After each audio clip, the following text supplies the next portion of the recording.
Awesome. Thanks for coming, everyone. As most of you guys know, my name is Ryan Ledford. I am the COSI Success Coordinator for the COSI program at CSU Pueblo. With us, we have Elizabeth Saunders. She is one of our counselors in our counseling center on campus as well. And she does all of our counseling center topics for COSI. So we're very lucky to have her as a guest speaker. And Elizabeth, I will pass it off to you to introduce yourself. Thank you so much. And feel free to interrupt or let me know if you can't hear or see anything. Hi, everyone. Yes, my name is Elizabeth Saunders. I am starting my 4th year here at the Campus Counseling Center. I continue to work here because I think it's a pretty incredible resource that's available to our students. And the idea, for those of you listening, if you don't know already, your student fees cover you to be able to access our counseling and wellness services. The amount of appointments or services you might be able to use could vary depending on how many classes people are taking, but it is certainly a resource that I feel people should take advantage of. Just a little bit about me, if I've not shared before, or if us talking isn't new. My degree is, well, I have a bachelor's in communication, and then I have a master's degree in social work. To become a therapist, a master's in social work is one of 2 degrees that one can get to become a therapist. So I've been a practicing therapist for about 13 years. Again, 3 of those being here at CSU Pueblo. So let's see, what did I want to say? Well, I think the reason I love doing these presentations so much, and part of why I decided to become a therapist, is that while each of our stories are unique, I feel like the challenges that we encounter and the struggles that come up for all of us in navigating life are so common that I love opportunities to help people feel a sense of community, or to think, oh my gosh, it's not just me that feels this way. And so I admire all of you so much for completing these programs and steps to do to finalize your education. And just know that you're not alone. If there is a struggle you are going through, there is a really significant chance that someone else is going through it, and that we in the counseling center are seeing people for that same reason. So my whole goal, I guess, is to just help people not feel alone. So I guess there's only a few of us here in person today, but I wanted to just take a quick opportunity that if anyone had any specific takeaways they wanted to get from today, specific questions, thoughts regarding this topic, feel free to put it into the chat. I'll just maybe give you 2 or 3 seconds. Otherwise, I'll go through the topic, but I just always think if there's, something more targeted I can talk about, I'm happy to. I don't see anything coming through too quickly, so I'll try to check in again after let me see. Anything? Oh, I love this. Yeah, okay. How to help others with peer pressure. Great. I'm not sure if when I do a screen share, if people can see the chat, but I'll make sure to kind of circle around supporting others in navigating too.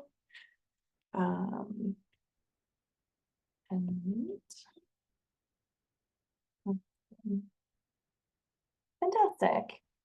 All right, so yeah, the topic today is navigating peer pressure. I just wanted to share too, as I was thinking about this, I'm what's called an elder millennial, I believe. So growing up in the 80s and 90s, my context for peer pressure was based a lot in the DARE education program, if anyone recalls that or knows of it. So for me, I had a very narrow view of when I would hear the words peer pressure, I would kind of strictly think of like being at a party and someone offering me drugs or alcohol. Like that was sort of my very limited perspective on it. I'm really excited to talk today because I know many of you, we range in ages and range in experiences. And I think even too, I want to try to substitute using the language of social influence over peer pressure too, because as we'll talk about in a future slide, they've done studies and um, peer pressure doesn't really change with age. All those same pressures are there for adults and through the lifespan. It's really our ability as humans to navigate the impact social influence has on us. So if I use the term social influence, know that I'm substituting it for peer pressure. And then I'm doing that in case you all, like me, have kind of a very formative kind of relationship with the words peer pressure, and know that we can talk about it in a more broad way that tackles the entire lifespan. So here we go. Oops. Oh dear. Is it gonna go? Perfect. So, oh, and okay, a couple of notes on that. I had a colleague of mine who is not an elder millennial. She is very modern timesy. And she was like, everyone's using Canva now to do presentations. So she helped me with my Canva presentation. It's no longer in Google Slides or PowerPoint. So thank you for bearing with me in my updated experience with technology. But also in helping me do it, we use the language of peer pressure a lot. So I just wanted to comment that even while I said, I think we can use other terminology, probably most of the terminology in this is the words peer pressure. So things I want to help us do is define different types of peer pressure, or what we mean when we're talking about pressure from our peers. The positive aspects of it, peer pressure gets a lot of negative rap, but there are some really wonderful social benefits to positive social influence as well. Our internal experience and the negative effects that can come when we are not true to our values and give in to pressure from social groups. And then hopefully, as part of what was asked in the chat as well, kind of brainstorming and closing out by sharpening our ability to say no, remove ourselves from situations, and even more advanced, to stand up for others who might be on the receiving end, or to help have conversations with those people who struggle with setting limits in social situations too.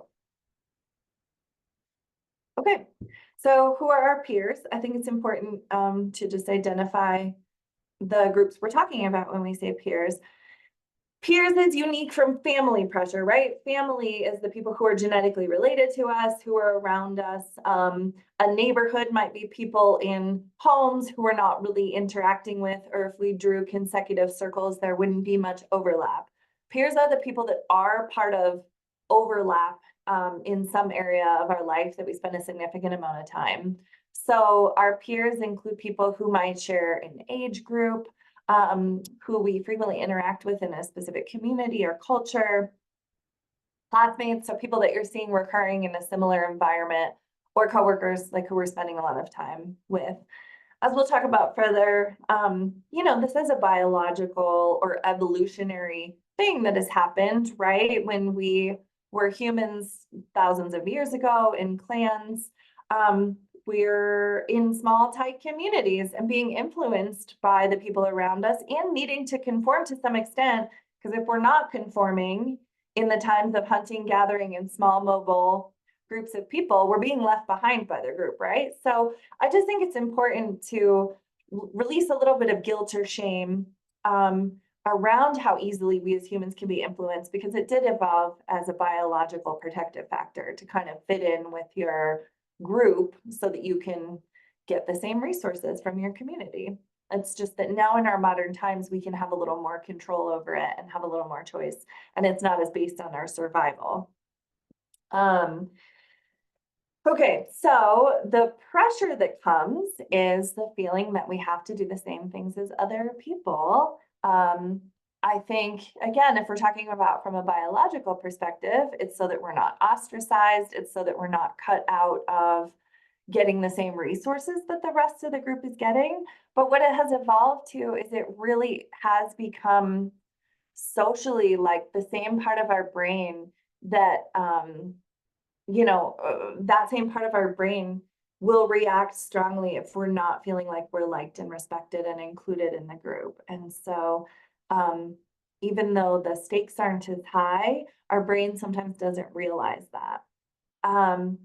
Peer pressure in the college environment can be a little harder. I know, again, the people in this group may be closer or further away from sort of leaving their family home situation, but it can be really hard in those years after leaving your nuclear family to kind of figure out what your own scale is. And so we are often looking to our peers to kind of normalize and figure out what they're doing and feel like whatever we're doing is quote unquote normal. So yeah, okay. Again, any thoughts or questions or, topics that you want to hear more about, feel free to pop into the chat as we go. So this is the study I was talking about. And as I was thinking about peer pressure sort of being a challenge of adolescence, it really isn't. Peer pressure comes in all sorts of ways now. And I know in many of the times that I talk about this, I veer toward talking about social media, but I think now more than ever that we're seeing influencers, right? That is a job is to influence, to get your peers to buy the products you're using, to go to the restaurants you're going to or whatever. The fact that that's a whole job category has really taken peer pressure to a whole new level. And so just the awareness that people are out to sell things for financial gain on social media and that they are absolutely using a version of peer pressure to do that. So this study was done at the very end of 2023, so started being shared earlier this year in 2024. And that while the same amount of pressure from different peers and social groups remain, the ideal is that as we move into adulthood, we learn the skills and get better at managing things like impulsivity and self-control. They also found that, even though the context remains, the situations do tend to be less risky that we're susceptible to peer pressure from. So in sort of early adulthood, I'm going to say like 18 to 24, the situations tend to be more risky, right? Things like the amount of alcohol we're consuming, the substances that we're using, sexual encounters and how we do or do not set boundaries in those.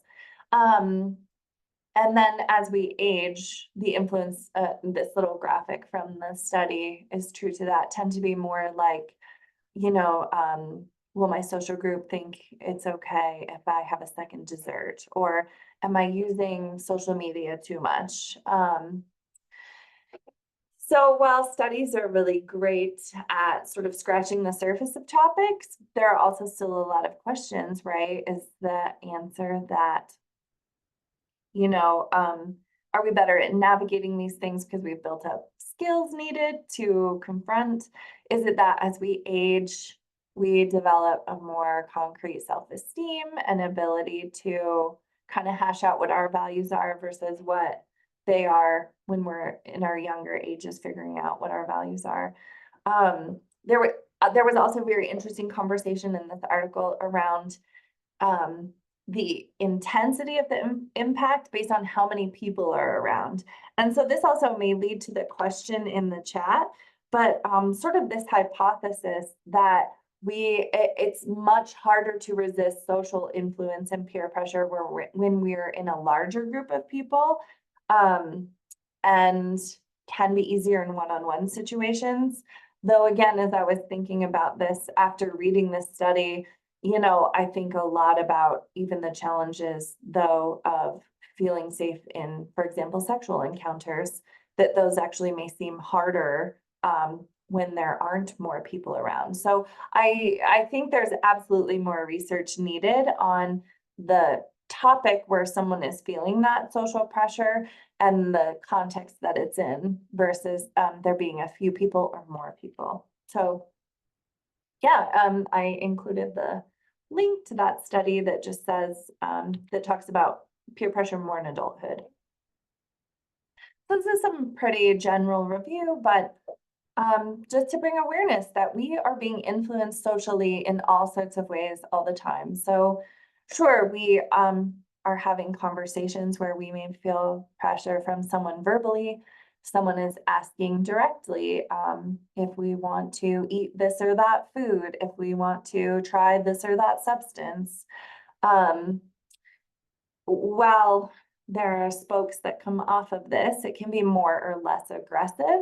So the more aggressive instances of people targeting someone else in a group to come along can include threats, mocking, and insults.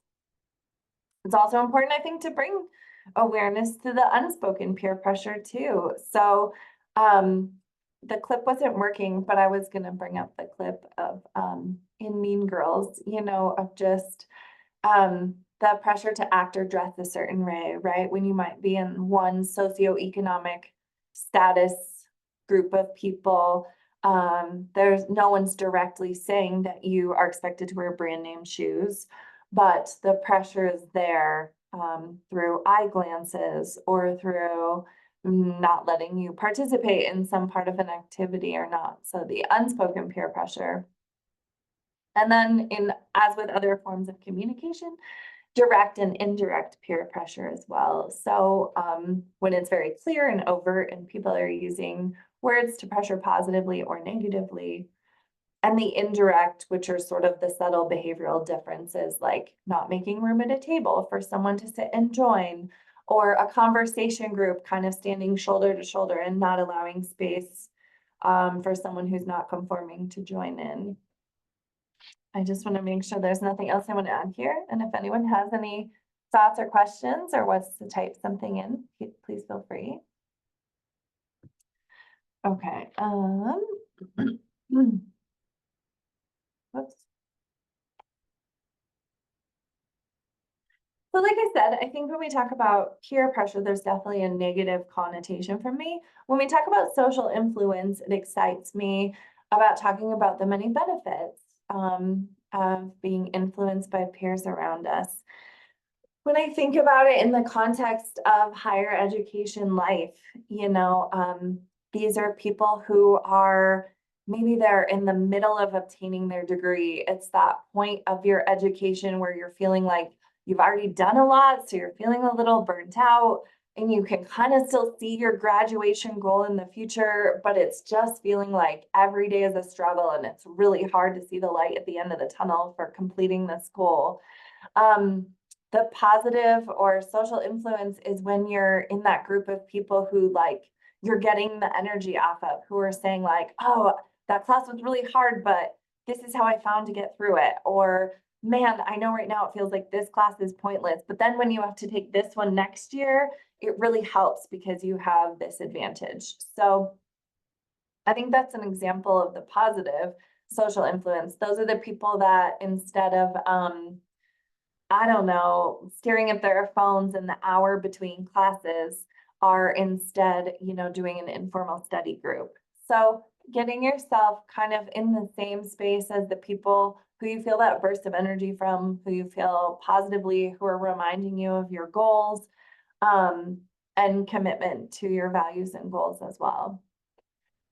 Neutral pressure, I put that in as just sort of the signifier. If you think of peer pressure as kind of a bell curve, neutral peer pressure is kind of at either side. It's sort of, I don't know, the two things I thought of were daycare and like elder care. They're kind of when you're just doing what the group is doing. There's not a lot at stake. It feels very natural to join in with the group, and there's not a lot of loss or gain either way. And then, of course, negative social influence is what we're very familiar with, which happens to varying degrees of intensity and in various situations. So now I kind of want to talk about this. The therapeutic model I would use for this is there's a form of therapy called ACT. It's an acronym for some of the tenets of this kind of therapy, ACT. It's a therapy that I utilize a lot with people. And one of the main tenets of it is getting in touch with your values and really refining what those are. So they break our life down into, I think, like 8 or 9 domains. It would have been helpful to put a slide for it, but I'll just verbalize it. The idea is that if you break your life into these 9 domains that are family, friends, spirituality, employment, school, I'm going to leave some out, volunteerism.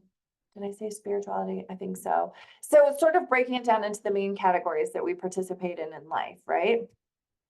they have all these screening tools and self-assessments you can do that show, so for example, if in my life I am working a lot and not spending as much time with my partner and my grades are falling behind, that if those are my top three values, if family and school and work are my top three values, if they're not in alignment, I'm going to feel more and more discontent. So the idea behind this is that we figure out our sort of hierarchy of values. Like, you know, for you all right now, it might be school. You might say, education has to be my number one value. I'm investing a lot of time and money in it. But second to that has to come family. Second to that has to come faith or something, right? If you are then allocating all of your energy and time in the week to kind of match those top three priorities, you're probably going to feel really content. So I think I tried to explain the opposite first and didn't do a great job. If my top values are not work, but I'm investing almost all my time in work, I'm going to feel really discontent. And that means I kind of need to reorganize my time and values and priorities. Anyway, all this to say that when we are in line with our values, it can make it a lot easier to feel that conflict that we have when we're being influenced by our peers. So using that value filter, if I've identified that my top values are education, family, and faith, but I have this peer group that is always wanting me to go out after class to get a beer,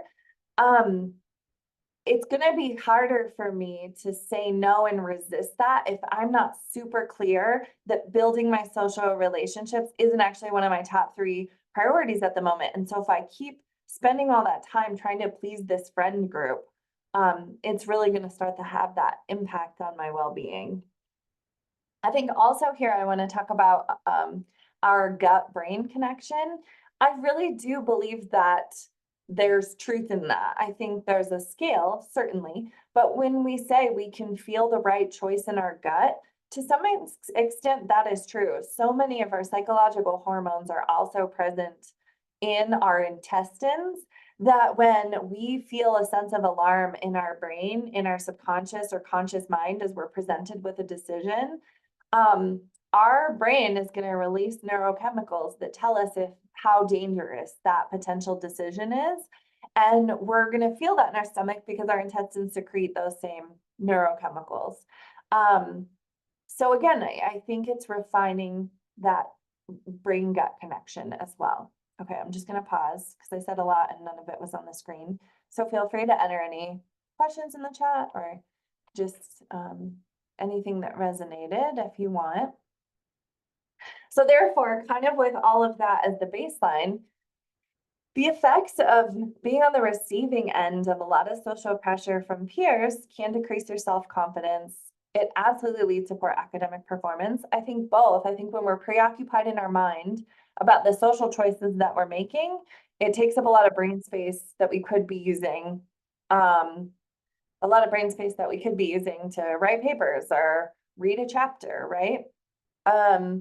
It can cause us to feel really isolated because if we are struggling to move through the conflict of resisting the peer pressure, then we might end up isolating. So we're kind of feeling stretched on both ends of the spectrum. Either we go and give in and we're wrapped up in sort of this social pressure that doesn't align with our values, or we're just completely isolating and distancing, and relationships are suffering, which isn't great for us either. So the goal is to find the middle ground to that.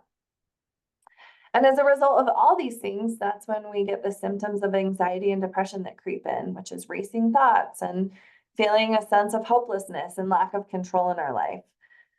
So I have this little bit in here about the percentages are still pretty tipped. People are still feeling like there's a lot of pressure to conform to risky drinking and substance use behaviors. I don't know how many of you, I tried to find the study for this as well, that they did a study of what people presumed and what was actually happening too. And that was a really fascinating study. This was like 10 or 15 years ago, But also this idea that that percentage gets really skewed. We think people are drinking and doing drugs more than they are during the college years. And really, they're not either. So there is this level too of changing the culture of what we think people are doing or what's expected, and really normalizing that not everyone is using substances, either technically illegally before the age of 21, or that everyone after that is automatically using substances, especially as part of the college experience too. Okay, so this leads back to the question two all the way at the beginning, and hopefully some useful bits of information. So, I think I'll share another bit of my therapeutic philosophy, which is, I think, can be divided into a couple different belief systems. One would be sort of an all or nothing approach, right? Like, this is the problem and you have to do this to not have the problem. That would be more of like a black or white or concrete way of thinking of it. Another philosophy is sort of a risk or harm reduction model. I'm sort of the mind that humans need a lot of practice and a lot of positive reinforcement before we really solidify a skill, right? And saying no is an absolute skill. It is not always an easy skill to learn, too. If you look at behavioral development, right? We grow up in households where toddlers are told, no, no, no, no, no, no, no, right? All the time. And we don't get to say it back in our development, right? So we're not allowed to set our own boundaries. So then as we enter adolescence and younger adulthood, this practice of realizing like, oh, wait, I can counter that. I can say no to this thing that I don't want to participate in. But it's absolutely a skill, and we're not all going to do it perfectly all the time. It's not going to come out glamorous. Sometimes we may say something really silly, or it might not have the impact we intended. All to say, my perspective is that I am very much for a risk or harm reduction and not a perfection standpoint. So what this has to deal with saying no. When we think about peer pressure, I think sometimes as humans we'll think like, well, could I just tell a lie? So for example, I don't know, someone offers you a substance or an alcoholic beverage and you say, oh no, I have, and then we start like making up stories about it. I have an allergy to that. Or, oh, if I use or take this, right, some the other thing might happen that isn't truthful. I think while that's not an ideal long-term solution, right? If that is where someone is at in their journey and it helps keep them safe and helps get them out of a risky situation, I would say that that is a fine skill to use in the moment, and we can keep practicing better ways to develop a more firm no, or to remember that no is a complete sentence, right? I feel like that is the mantra of our times, is no is a complete sentence. So with all of these things, it's not about perfection. It's about trying new things. It's about finding what works for you. But more often than not, it really does help to kind of assess a situation where you feel you might be pressured to do something ahead of time and kind of make a plan.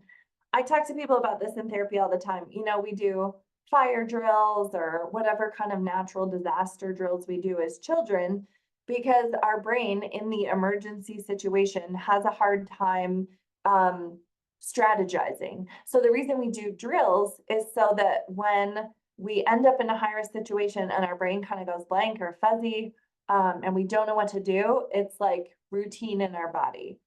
So I'm absolutely a fan of practicing these conversations and having explanations ready, and almost having like your first aid kit ready. This is the text I can send someone. This is the person I can call. This is the words I can practice saying in this situation. This is how I can practice moving my body away from the threat.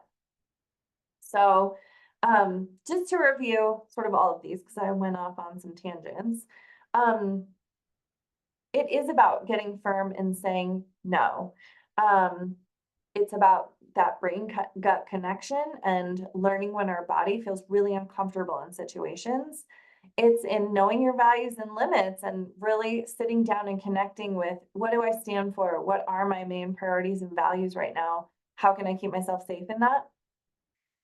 This is also a really hard time when we are in friend group transitions. The amount of people that I see in the counseling center who have kind of, the friends from high school and early life have dropped off, but we haven't gotten a chance to really build our robust new friend groups. And so if sort of a social influence conflict comes up in this time of life, it can feel like we're all alone because we just haven't had a chance to build those diverse friend groups. So it's sort of a preemptive homework, like really trying to get out there and make those diverse groups of friends so that when sort of the whole or the bottom falls out of one group, we're not left feeling really isolated and alone. Okay, well, let me just see what came up in the chats too. Oh, that's so interesting. Okay, I don't know if you guys can see the share screen in the comments, but Roberta, what you said, kind of the interesting way that our body responds in sort of like a crisis situation, like how we can almost have that hyper clarity and your body will just kind of like do what it needs to do to survive in that moment. And then kind of everything dies down and it can feel a little like, oh my gosh, like we start reflecting on sort of what happened. I think that is a really interesting observation. And I think it really depends on the person and the situation. So what I would say is I really do think some of it comes from humans just kind of like, there's so many routines and motions we just go through. So then when an emergency kicks in, it's kind of like what I think of like EMTs in a way. Like they're so just like trained in the routine and know what they need to do that in a crisis or emergency, they almost just switch into autopilot and are able to do it. But that's with the assistance of various neurochemicals like adrenaline and cortisol. And so when our body clears those neurochemicals out and we return to our kind of baseline state, that's when our brain function kicks in again and can start to overthink and overanalyze. But I also want to read this next question. Juliana, finding a balance between social life and values. How do you recommend finding a balance between those two aspects? Okay, I'm going to share this metaphor for kind of my discussion on how we allocate how much energy we're spending a day on the different kind of areas of our life that form what our values are, like what's most important at a given time. There's a metaphor that they use in the management of chronic illness, and they use the metaphor of spoons. I could find it, and maybe I'll email all of these things I've mentioned. I'll email them to Ryan, and then you can have the PowerPoint and some different resources. But here's the general gist of the spoon theory for chronic illness is the idea that, and I used this a lot in a previous job when I worked with people who struggled with chronic pain. So the amount of pain they had to manage every day, they only sort of had a certain amount of energy that they felt like they could expend in a day.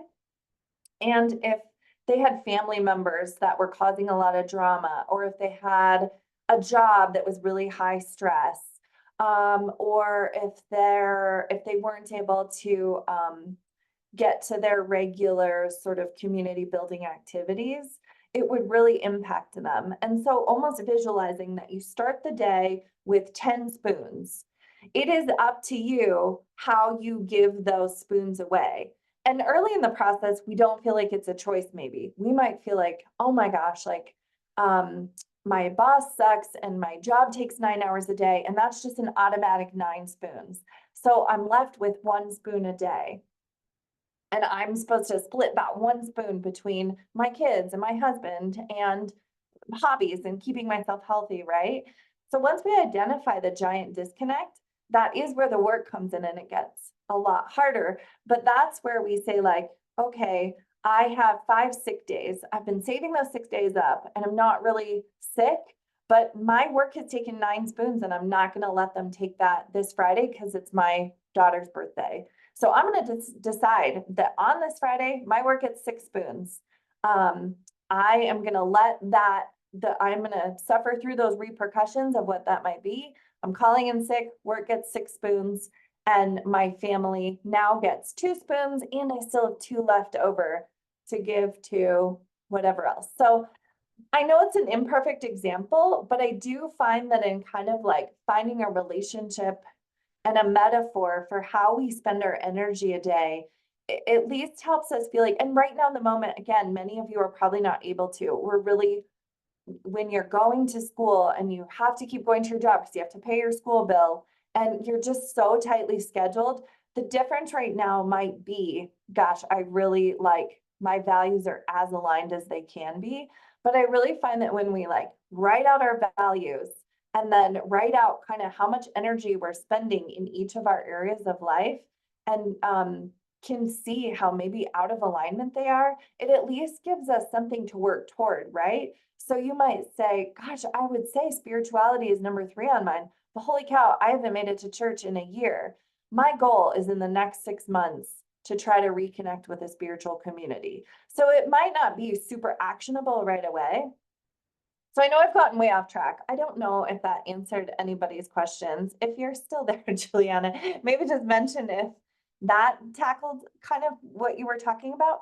And feel free to even unmute or speak up if you'd like to share more on how that relates to peer pressure. If you feel like this is helpful in navigating some of that.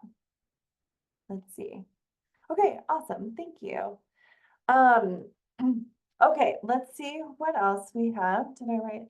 Oops, oh, and so that kind of took us to the end. So just to reiterate what I said at the beginning, know that if anything I mentioned today brought up something for you, I can almost guarantee are not the only person who's feeling that way. And it's not something that we can't support you with in the counseling center. So again, I've just included our counseling center phone number. What's really nice and that not every student knows is this number is the one on the back of your ID card. And when you call that number after hours, it's actually staffed 24 hours a day by an on-call therapist company. So if it is 12 o'clock at night, you're really struggling, you just need someone to talk to, and it's not realistic to get to the counseling center, flip over your ID card, give that number a call, you'll get connected to a real live therapist. And in my experience, it can be almost more helpful than the national crisis line because they're just so prompt. So since you as students have access to that, I want to encourage that. We're in the first floor of the CIHHI building. And then just a number of other, there's so much I couldn't talk about. I love that the rape crisis line is on here. I think that can be an element, absolutely, of social influence. And maybe I didn't touch on that as much as I could have, but I wanted to try to stay broad and relevant to everyone's lives. Okay, awesome. Ryan or anyone else, any questions, concerns, related or not related to the topic? Or Ryan, if there's anything you had thought of when you proposed this topic that I didn't get to, let me know too. No, this was great. I really appreciate you putting these on and being a continued person who does these workshops every semester. I always look forward to the different topics and love that we go over such like a broad range of different stuff. So I'll definitely be reaching out to you for the slides if you'd like to share those, just so I can give them to everyone. And then if you happen to be watching this down the line when it's on the YouTube, please send me your 3 things that you've learned to my email. Awesome. Yeah, I appreciate you guys all coming to the workshop. Me too, and thank you so much for participating in the chat. I feel sometimes like it's just my voice like, la, la, la, la, la. So when you guys type in questions or participate, it helps me feel less lonely. Awesome.